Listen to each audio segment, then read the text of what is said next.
Hi അസ്സാം വലൈക്കും, welcome back to നുജൂസ് world. ഇന്ന് ട്രഡീഷണൽ ഡിഷായിട്ടുള്ള ചട്ടിപ്പത്തിരിൻ്റെ റെസിപ്പി ആയിട്ടാണ് കേട്ടോ ഞാൻ വന്ന്. എരിവുള്ളതും മധുരത്തിലും രണ്ട് ടൈപ്പിൽ ഞാൻ ഉണ്ടാക്കുന്നുണ്ട്. അപ്പം ഞാൻ ആദ്യം തന്നെ മധുരത്തിനുള്ള ചട്ടിപ്പത്തിരിൻ്റെ പണ്ടം തയ്യാറാക്കാൻ വേണ്ടിയിട്ട് ഒരു 6 എഗ്ഗ് എടുത്തിട്ടുണ്ട്. അതിലേക്ക് 1 ടീസ്പൂൺ ഏലക്കാപ്പൊടിയും അതുപോലെ ആവശ്യത്തിനുള്ള പഞ്ചസാര, ഒരു നുള്ള ഉപ്പും കൂടി ഇട്ടിട്ട് നല്ലതുപോലെ ഒന്ന് മിക്സ് ചെയ്ത് മാറ്റി വെക്കാം കേട്ടോ. ഇത് നമ്മൾ ഉണ്ടാക്കുന്ന ക്വാണ്ടിറ്റിക്ക് അനുസരിച്ചാണ് കേട്ടോ. ഇപ്പോൾ ഞാനൊരു മീഡിയം സൈസ് വലുപ്പത്തിലുള്ള ചട്ടിപ്പത്തിരിയാണ് ഉണ്ടാക്കുന്നത്. അപ്പോൾ ഇതിലേക്ക് ഞാനൊരു 1/4 കപ്പ് പാലും കൂടി ഒഴിച്ചു കൊടുക്കുന്നുണ്ട്. മധുരമൊക്കെ നിങ്ങൾ നോക്കിയിട്ട് ഇഷ്ടം പോലെ ചെയ്യുക, വല്ലാണ്ട് കൂടി പോകാൻ വേണ്ട, എന്നാൽ ആവശ്യത്തിനുള്ളത് ഉണ്ടാവാൻ വേണം കേട്ടോ. ഇനി ഇതിലേക്ക് ആവശ്യത്തിനുള്ള കസ്കസ്, വെളുത്ത കസ്കസ് ഉണ്ടല്ലോ, അതിൻ്റെ ആ ഒരു എന്തെങ്കിലും കച്ചറയൊക്കെ ഉണ്ടെങ്കിൽ അതൊക്കെ ഒന്ന് പോക്കിയിട്ട് നല്ലതുപോലെ കഴുകിയതിന് ശേഷം നമുക്കൊന്ന് വറുത്തെടുക്കണം. അതിനൊരു ഫ്രൈ പാൻ ചൂടാക്കിയിട്ട് നല്ലപോലെ ഒന്ന് ആ ഒരു വെള്ളമൊക്കെ ഒന്ന് വറ്റി സെപ്പറേറ്റ് ആയിട്ട് വരുന്നത് വരെ നമുക്കൊന്ന് ചെറിയ ഫ്ലെയിമിൽ വെച്ചിട്ടൊന്ന് വറുത്തെടുക്കാം. അപ്പോൾ ഇത് ചട്ടിപ്പത്തിരിൻ്റെ ആ ഒരു മേലെ ഭാഗത്ത് ഇട്ടുകൊടുക്കാൻ കാണാനും കഴിക്കാനും നല്ല അടിപൊളിയാണ് കേട്ടോ.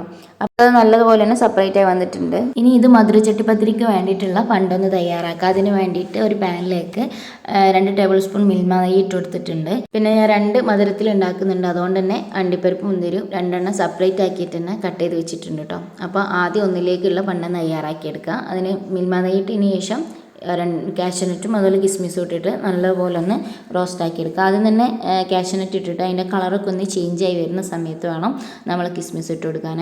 അപ്പോൾ കിസ്മിസൊക്കെ ഒന്ന് റോസ്റ്റായി ഒന്ന് വീർത്ത് വരുന്ന ആ സമയത്തുണ്ടല്ലോ, അടിച്ച് വെച്ചിട്ടുള്ള ആ ഒരു മുട്ടക്കൂട്ടുണ്ടല്ലോ, അത് അതിലേക്ക് ഒഴിച്ചു കൊടുക്കുക. എന്നിട്ട് നല്ലതുപോലെ ഒന്ന് മിക്സ് ആക്കിയിട്ട് അത് കൈയെടുക്കാണ്ട് നമ്മൾ ഇളക്കി കൊടുക്കണം കേട്ടോ. ഇതിൻ്റെ മെയിനായിട്ടുള്ള ആ ഒരു പ്രോസസ്സ് എന്ന് പറഞ്ഞാൽ ഇതാണ്. അതിൻ്റെ ആ ഒരു പണ്ടം തയ്യാറാക്കിയെടുക്കൽ, അതിന് കുറച്ച് ടൈം തന്നെ വേണം. നല്ലതുപോലെ ക്ഷമയോടെ തന്നെ നമ്മൾ ഇളക്കിക്കൊണ്ടേ ഇരിക്കണം കേട്ടോ. ആ ഒരു ഇതിൻ്റെ ഞാൻ കുറച്ച് സ്പീഡാക്കി കാണിച്ചുകൊണ്ടാണ്. ഹൈ ഫ്ലെയിമിൽ വെച്ചിട്ട് ചെയ്താലൊന്നും കുഴപ്പമില്ല, പക്ഷേ കൈയെടുക്കാതെ നല്ലതുപോലെ തന്നെ നമ്മൾ ഇളക്കി കൊടുക്കണം. നമ്മൾ ഈ ഒരു തോരനൊക്കെ തയ്യാറാക്കുന്ന ഒരു രീതി ഉണ്ടല്ലോ, ആ ഒരു പരുവത്തിലായി കിട്ടണം കേട്ടോ. അപ്പോൾ എന്നാൽ ലാസ്റ്റ് ടൈമിൽ നമ്മൾ വറുത്ത് വെച്ചിട്ടുള്ള കസ്കസും കൂടി ഇട്ട് കൊടുക്കുക.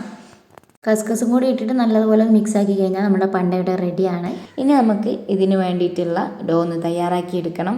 അപ്പോൾ ഞാൻ പറഞ്ഞു, ഞാൻ മധുരത്തിലും എരിവിലും ഉണ്ടാക്കുന്നുണ്ട്. അപ്പോൾ രണ്ടിനും വേണ്ടി ഒരുമിച്ച് തന്നെ കുഴച്ചെടുക്കുകയാണ്. അപ്പം മൈദപ്പൊടിയിലേക്ക് കുറച്ച് ഓയിൽ, സൺഫ്ലവർ ഓയിൽ ഒഴിച്ചു കൊടുക്കുക. അതിൻ്റെ ആവശ്യത്തിനുള്ള ഉപ്പും ഇട്ടിട്ട് കൂടി പോകണ്ട, ആവശ്യത്തിനുള്ള മാത്രം, അതായത് നമ്മൾ ഒരു ടേസ്റ്റ് ബാലൻസിന് മാത്രമുള്ളത് മാത്രം ഉപ്പിട്ടാൽ മതി കേട്ടോ. എന്നിട്ട് നല്ലതുപോലെ ഒന്ന് കുഴച്ചെടുക്കുക. കുഴച്ചെടുക്കുന്ന സമയത്ത് ഇളം ചൂടുള്ള വെള്ളത്തിലുമാണ് കേട്ടോ കുഴച്ചെടുക്കാൻ. അങ്ങനെ ആകുന്ന സമയത്ത് ഇതിന് നല്ലൊരു സോഫ്റ്റായിട്ട് കിട്ടും. അപ്പോൾ ഞാൻ നല്ലപോലെ കുഴച്ചെടുത്തിട്ടുണ്ട്. ഇനി നമുക്ക് ഇത് നമ്മൾ പരത്തിയെടുക്കാനുള്ള വലുപ്പത്തിനനുസരിച്ചിട്ടുള്ള ബോൾസ് ആക്കി എടുക്കണം. അപ്പം ഒരു ചട്ടിപ്പത്തിരിക്ക് ഒരു 12-13 എന്നുള്ള ആ ഒരു ലെയറാണ് വരുന്നത്. അപ്പം അതിനനുസരിച്ചിട്ട് വേണം നമ്മൾ ബോൾസ് ആക്കി എടുക്കാൻ. ഇനി ഇത് പരത്തിയെടുക്കുന്ന സമയത്ത് നമ്മൾ എളുപ്പത്തിന് വേണ്ടിയിട്ട് 2 ഒരുമിച്ചിട്ടാണ് പരത്തിയെടുക്കുക. അപ്പോൾ അതിൻ്റെ ഒരു ഏത് പാത്രത്തിലാണ് നമ്മൾ ഉണ്ടാക്കുന്നത് ആ ഒരു അടപ്പിൻ്റെ വെച്ചിട്ട് നമുക്കൊന്ന് വലിപ്പമൊക്കെ ഒന്ന് സെറ്റാക്കി എടുക്കണം കേട്ടോ. അപ്പോൾ ആദ്യം തന്നെ ഒരു ബോൾസ് എടുത്തിട്ട് നമുക്ക് കുറച്ച് പൊടിയൊക്കെ ഇട്ടിട്ട് ഒന്ന് പരത്തിയെടുക്കുക. ഒരു പപ്പട വലിപ്പത്തിലൊക്കെ പരത്തിയതിന് ശേഷം അതിലേക്കൊന്ന് ഓയിൽ നല്ലപോലെ സ്പ്രെഡാക്കി കൊടുക്കുക. എന്നിട്ട് നമ്മൾ ഈ ഒരു സമൂസ ഷീറ്റൊക്കെ തയ്യാറാക്കി എടുക്കുമ്പോൾ ചെയ്യുന്ന പോലെ തന്നെ ഓയിൽ തേച്ച് പൊടി ഇട്ടിട്ട് ഒന്നും കൂടി അതിൻ്റെ മേലെ വെച്ചിട്ട് ഒട്ടിച്ചിട്ട് പരത്തിയെടുക്കുന്ന ഒരു രീതിയാണ് കേട്ടോ. അപ്പോൾ അത് എളുപ്പത്തിൽ തന്നെ നമുക്ക് നെയ്സാക്കി പരത്തിയെടുക്കാൻ പറ്റും. ഈ ഒരു ചട്ടിപ്പത്തിരിക്ക് ഭയങ്കര നെയ്സാക്കിയിട്ട് പരത്തിയെടുക്കണം. അപ്പോൾ ആ കഴിക്കുമ്പോൾ നല്ല ഒരു പെർഫെക്റ്റിലായിട്ട് കിട്ടുള്ളൂ കേട്ടോ. ഇനി നിങ്ങൾക്ക് ഓരോന്നായിട്ട് ചെയ്തെടുക്കാൻ പറ്റും. ഇത് എളുപ്പത്തിന് വേണ്ടിയിട്ടാണ് കേട്ടോ. ഓരോന്നായിട്ട് ചെയ്തെടുക്കുകയാണെങ്കിൽ പത്തിരിപ്പൊടി ഇട്ടിട്ട് നമ്മൾ പരത്തിയെടുക്കുകയാണെങ്കിൽ ഒന്നും കൂടി ഈസി ആയിട്ട് ചെയ്തെടുക്കാൻ പറ്റും. അപ്പോൾ ഞാനിവിടെ 2 വെച്ചിട്ടാണ്. പിന്നെ എനിക്ക് ഇവിടെ ഒരു അബദ്ധം പറ്റിയിട്ടുണ്ട്. ഇങ്ങനെ ഞാൻ ഈ അടപ്പ് വെച്ചിട്ട് കട്ട് ചെയ്തെടുക്കുന്നുണ്ട്. അപ്പോൾ നല്ലപോലെ പ്രസ് ചെയ്യുന്ന സമയത്ത് അതിൻ്റെ സൈഡ് നല്ലതുപോലെ അങ്ങ് സ്റ്റിക്കായിപ്പോയി. ആ സമയത്ത് എനിക്കിത് ചുട്ടെടുക്കുന്ന സമയത്ത് ഒരുപാട് ബുദ്ധിമുട്ടായിന്. അപ്പം ആ ഒരു അബദ്ധം ഇനി ആരും കാണിക്കണ്ട. ഇതിൻ്റെ ആ ഒരു രീതിയിൽ തന്നെ നിങ്ങൾ പരത്തിയിട്ട് എടുത്താൽ മതി. അപ്പം ഞാൻ ഒന്നും കൂടി ഒന്ന് നീറ്റാക്കി കിട്ടാൻ വേണ്ടിയിട്ടൊന്ന് കട്ട് ചെയ്തെടുത്തായിരുന്നു. പക്ഷെ അത് വല്ലാണ്ട് സ്റ്റിക്കായി, പിന്നെ മാറ്റി പരത്തി എടുക്കേണ്ട ഒരവസ്ഥയൊക്കെ വന്നിട്ടുണ്ട് കേട്ടോ. അപ്പം ഞാനിവിടെ എല്ലാം തന്നെ അങ്ങനെ പരത്തി എടുക്കുന്നുണ്ട്.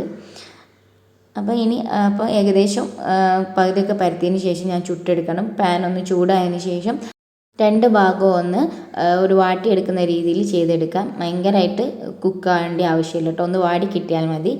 അപ്പം എല്ലാം തന്നെ ഞാനങ്ങനെ ചെയ്തെടുക്കുന്നുണ്ട്. ചുട്ടെടുക്കുന്ന സമയത്ത് തന്നെ ഭയങ്കര ഹൈ ഫ്ലെയിമിൽ വെച്ചിട്ട് ഒരു പെട്ടെന്ന് തന്നെ കരിഞ്ഞു പോകുന്ന ഒരു അവസ്ഥയിലൊന്നും ആക്കണ്ട കേട്ടോ. ഒരു മീഡിയം ഫ്ലെയിമിൽ വെച്ചിട്ട് ചുട്ടെടുത്താൽ മതി. പെട്ടെന്ന് തന്നെ ഇതായി കിട്ടും. കൂടുതൽ സമയമൊന്നും വേണ്ട. ഒരു 2 മിനിറ്റൊക്കെ മതി ഒരു ഇതന്നെ ആയി കിട്ടാൻ. അപ്പം നമ്മൾ ഒരു ഇത് ചെയ്തെടുക്കുന്ന സമയത്ത് 2 ചപ്പാത്തി ഇങ്ങനെ ആയി കിട്ടുന്നുണ്ട്.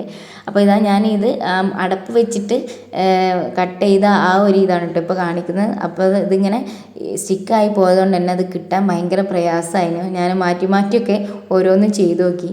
പക്ഷേ അതൊന്നും എനിക്ക് അങ്ങ് എന്താ പറയുക തുറന്ന് കിട്ടുന്നില്ലേനു. 2 എണ്ണമൊക്കെ അങ്ങനെ കീറിപ്പോയി.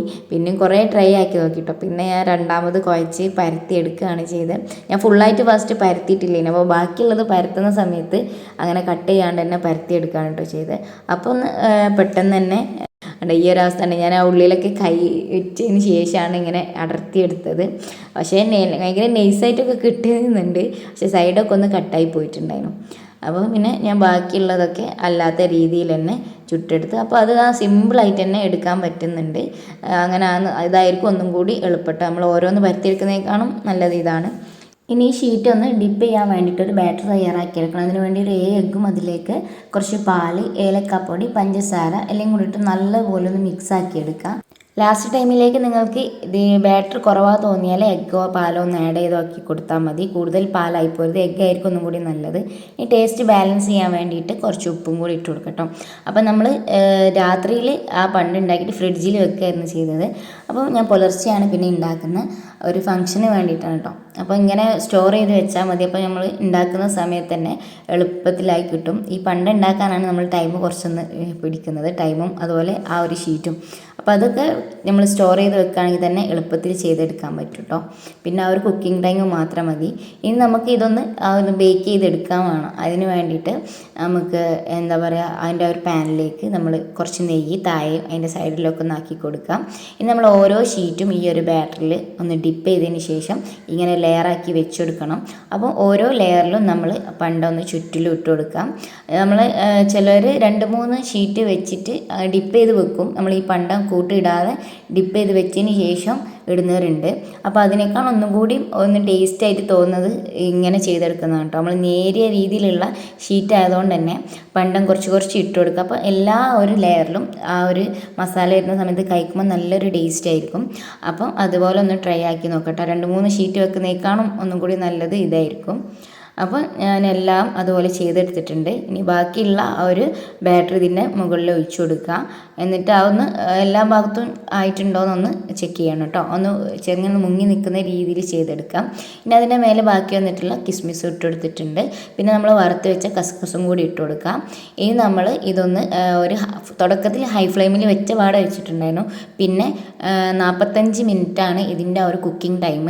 അപ്പോൾ അടിയിൽ ഒരു നമ്മൾ പഴയ ഒരു എന്താ പറയുക, നമ്മളെ മൂടിയൊക്കെ ഉണ്ടല്ലോ കേക്കൊക്കെ ബേക്ക് ചെയ്യുമ്പോൾ വെക്കുന്ന പോലെ തന്നെ പഴയ ഒരു അടപ്പ് വെച്ച് കൊടുക്കുക കേട്ടോ. അപ്പോൾ ഒരു 45 മിനിറ്റൊക്കെ കഴിഞ്ഞതിന് ശേഷം ഞാൻ അത് തിരിച്ച് പാനിൽ ഇട്ട് കൊടുത്തിട്ടുണ്ട്. ഞാൻ രണ്ടും കൂടി ഉള്ളതുകൊണ്ട് തന്നെ സ്പീഡിൽ ചെയ്തതാണ് കേട്ടോ. അങ്ങനെ ഫ്ലിപ്പ് ചെയ്യുന്ന സമയത്തൊന്നും എനിക്കത് എന്താ പറയുക കാണിക്കാൻ പറ്റിയിട്ടില്ല. അപ്പോൾ ഒരു ചട്ടിപ്പത്തിരി ഇവിടെ റെഡി ആയിട്ടുണ്ട്. ഇതിനിടയ്ക്ക് ഞാൻ ഒന്നും കൂടിയൊക്കെ ചെയ്തെടുത്തിട്ടുണ്ട് കേട്ടോ. ഒരു 2 എണ്ണം ഉണ്ടാക്കിയിട്ടുണ്ടല്ലോ. അപ്പം ഞാൻ ഇനി എരിവിൻ്റെ ആണ് കാണിക്കുന്നത്. അപ്പോൾ അതിന് വേണ്ടിയിട്ട് ഉപ്പും കുരുമുളകും മഞ്ഞൾപ്പൊടിയും ഇട്ടിട്ട് ചിക്കൻ ഇവിടെ കുക്കാക്കി എടുത്തിട്ടുണ്ട്. അപ്പോൾ ഇനി അതിൻ്റെ ആ ഒരു ബോണൊക്കെ കളഞ്ഞിട്ട് ഒന്ന് ചിക്കനൊക്കെ ഒന്ന് സെപ്പറേറ്റ് ആക്കി എടുക്കണം. ഇനി നമുക്ക് ഇതിൻ്റെ ഒരു മസാലയ്ക്ക് വേണ്ടിയിട്ട് പാൻ എടുത്ത് അതിലേക്ക് വെളിച്ചെണ്ണ ഒഴിച്ചിട്ട് ഒരു 4 വലിയ സവാള ഞാൻ ചെറുതായിട്ട് കട്ട് ചെയ്തിട്ടുണ്ട്. നല്ലതുപോലെ ഒന്ന് വഴറ്റിയെടുക്കാം. വഴറ്റി വരാൻ ആവശ്യത്തിനുള്ള ഉപ്പിട്ട് കൊടുക്കുക കേട്ടോ. നമ്മൾ ഈ ഒരു പണ്ടൊക്കെ തയ്യാറാക്കുന്ന സമയത്ത് ഈ ഒരു മസാലയ്ക്ക് നല്ലതുപോലെ ഒന്ന് കുക്കാകണം. എന്നെങ്കിലും നമ്മൾ കഴിക്കുന്ന സമയത്ത് നല്ല ഒരു നമ്മൾ പെർഫെക്റ്റ് ആയിട്ടുള്ള ആ ഒരു ടേസ്റ്റ് കിട്ടുള്ളൂ കേട്ടോ. അപ്പോൾ ഉള്ളിയൊക്കെ നല്ലതുപോലെ ഒന്ന് വഴറ്റി വരണം. ഇനി അതിലേക്ക് 1 ടീസ്പൂണ് വെളുത്തുള്ളി ഇഞ്ചി ഇട്ട് കൊടുത്തിട്ടുണ്ട്. അതുപോലെ കുറച്ച് മഞ്ഞൾപ്പൊടി ഇട്ട് കൊടുത്തിട്ടുണ്ട് കേട്ടോ. ഇനി ചെറുതായിട്ട് കട്ട് ചെയ്തിട്ടുള്ള പച്ചമുളക് ഇട്ട് കൊടുക്കുക. അതൊക്കെ നിങ്ങളുടെ എരിവിനനുസരിച്ചിട്ട് നിങ്ങൾ ചെയ്താൽ മതിയേ. ഇനി കറിവേപ്പില ചെറുതായിട്ട് കട്ട് ചെയ്തതും കൂടി ഇട്ട് കൊടുത്തിട്ടുണ്ട്. ഇനി ഞാൻ അതിലേക്ക് മസാലപ്പൊടി, കുറച്ച് മല്ലിപ്പൊടി, അതുപോലെ മുളക് പൊടി, പിന്നെ ഗരം മസാലപ്പൊടി, പിന്നെ ചിക്കൻ മസാലയും കൂടി ഇട്ട് കൊടുത്തിട്ടുണ്ട് കേട്ടോ. അപ്പോൾ ഒന്നും കൂടി പോകണ്ട, ആവശ്യത്തിനുള്ളത് മാത്രം ഇട്ട് കൊടുക്കാം. ഇനി നല്ലതുപോലെ ഒന്ന് മിക്സ് ആക്കി എടുക്കണം കേട്ടോ. ചെറിയ ഫ്ലെയിമിൽ വെച്ചിട്ട് വേണം നമ്മൾ ചെയ്തെടുക്കാൻ. അപ്പോൾ ചിക്കൻ ഇതാ ഞാൻ ഇവിടെ ഒരു എല്ലിന്നൊക്കെ മാറ്റി സെപ്പറേറ്റ് ആക്കി എടുത്തിട്ടുണ്ട്. മിക്സിയിൽ അടിച്ചെടുക്കാണ്ട് ചെയ്യുന്നതായിരിക്കും ഒന്നും കൂടി ബെറ്റർ ആയിട്ടുണ്ടാവുക. അപ്പോൾ ഞാനിത് കൈകൊണ്ട് തന്നെ പിച്ചിയെടുത്തതാണ്. അപ്പോൾ അത് അതിലിട്ടിട്ട് നല്ലതുപോലെ ഒന്ന് മിക്സാക്കി ഈ ഒരു വലിപ്പത്തിൽ നമ്മൾ കടിക്കുന്ന സമയത്ത് നല്ലൊരു ടേസ്റ്റ് ആക്കി. മിക്സിയിൽ അടിച്ച് വല്ലാണ്ട് പൊടിഞ്ഞു പോകുന്നതിനേക്കാണ് ഒന്നും കൂടി ടേസ്റ്റ് ഇങ്ങനെയാണ് കേട്ടോ. അപ്പം മസാലയൊക്കെ ഇവിടെ സെറ്റായിട്ടുണ്ട്. ഇനി ഇത് ഡിപ്പ് ചെയ്യാൻ വേണ്ടിയിട്ടുള്ള എഗ്ഗും അതിലേക്ക് ഉപ്പ്, കുരുമുളക് ഇട്ട് കൊടുത്തിട്ട് നല്ലപോലെ ഒന്ന് മിക്സാക്കി എടുക്കാം. അപ്പം ഇതിലേക്ക് 7 എണ്ണമാണ് ഞാൻ എടുത്തത്. അപ്പോൾ ഇതൊക്കെ നിങ്ങളെ ആവശ്യത്തിനനുസരിച്ച് കൂട്ടി കൊടുക്കുക കേട്ടോ. പാൽ കൂടുതൽ ഒഴിച്ചോണ്ട അങ്ങനെ സമയത്ത് ഒരു വെള്ളം ഒഴിച്ച പോലെ ആ ഒരു രീതിയിലാവും. അപ്പം അഥവാ കുറവ് തോന്നിയാൽ എഗ്ഗ് മാത്രം ആഡ് ചെയ്ത് കൊടുക്കുക കേട്ടോ. ഇനി നമ്മൾ നേരത്തെ മധുരത്തിന് ചട്ടിപതി ചെയ്ത പോലെ തന്നെ ലെയറാക്കി എടുക്കാം. അപ്പം ഇതൊക്കെ ഞാൻ സ്ലോ ആക്കി കാണിക്കുന്നില്ല, സ്പീഡാക്കിയാണ് ഇടയ്ക്കിടയ്ക്ക് ഞാൻ പറഞ്ഞ് നിങ്ങളെ ബുദ്ധിമുട്ടാക്കുന്നില്ല കേട്ടോ. അപ്പോൾ എല്ലാം നമുക്കൊന്ന് ലെയറാക്കി എടുക്കാം. ചിക്കൻ്റെ ഓരോന്നും എല്ലാം ടേസ്റ്റാണ്. മധുരത്തിൻ്റെ വരെ ടേസ്റ്റാണ്. എരിവിൽ ചെയ്തെടുക്കുമ്പോൾ അത് വേറൊരു ടേസ്റ്റാണ്. ബീഫിലാകുമ്പോൾ ഒന്നും കൂടി ടേസ്റ്റ് ഉണ്ടാവും കേട്ടോ. അപ്പം ലാസ്റ്റ് ആ ഒരു ബാറ്ററിലേക്ക് ഞാൻ കുറച്ച് മല്ലിയിലയും കൂടി മുറിച്ചിട്ടതിന് ശേഷം അതിൻ്റെ മേളിൽ ഒഴിച്ചു കൊടുക്കുന്നുണ്ട്. അപ്പോൾ കാണാൻ ഒന്നും കൂടി ഒന്ന് ഭംഗിയായിരിക്കും കേട്ടോ. ഇനി നിങ്ങൾക്ക് വല്ല ചില്ലി ഫ്ലെക്സോ അങ്ങനെയൊക്കെ വേണമെങ്കിൽ ചെയ്യാം. പക്ഷെ അതിൻ്റെ ഒന്നും ആവശ്യമില്ല, ഇങ്ങനെ തന്നെ അടിപൊളി ടേസ്റ്റാണ് കേട്ടോ. അപ്പം അതേപോലെ തന്നെ 45 മിനിറ്റിൽ ഇതൊന്ന് കുക്കാക്കി എടുക്കുന്നുണ്ട്. പിന്നെ നിങ്ങളുടെ ഗ്യാസ് അടുപ്പിൻ്റെ ചൂടിനനുസരിച്ചിട്ട് കുക്കിംഗ് ടൈം മാറും കേട്ടോ. ചട്ടിപ്പത്തിരിയൊക്കെ ഇവിടെ സെറ്റായി വന്നിട്ടുണ്ട്. പരിപാടിക്കുള്ളതായതുകൊണ്ട് തന്നെ കട്ട് ചെയ്തിട്ട് കാണിക്കുന്നില്ല. അപ്പോൾ എല്ലാവരും ഒന്ന് ട്രൈ ആക്കി നോക്കുക. ട്രഡീഷണൽ പലഹാരമാണ്, എന്തായാലും എല്ലാവർക്കും ഇഷ്ടപ്പെടും. അപ്പോൾ ഇഷ്ടപ്പെട്ടാലൊന്ന് ലൈക്ക് ചെയ്യുക, കമൻറ്റ് ചെയ്യുക, ഷെയർ ചെയ്യുക. മറ്റൊരു വീഡിയോസിൽ കാണുന്നവരേക്കും ടേക്ക് കെയർ, ബൈ.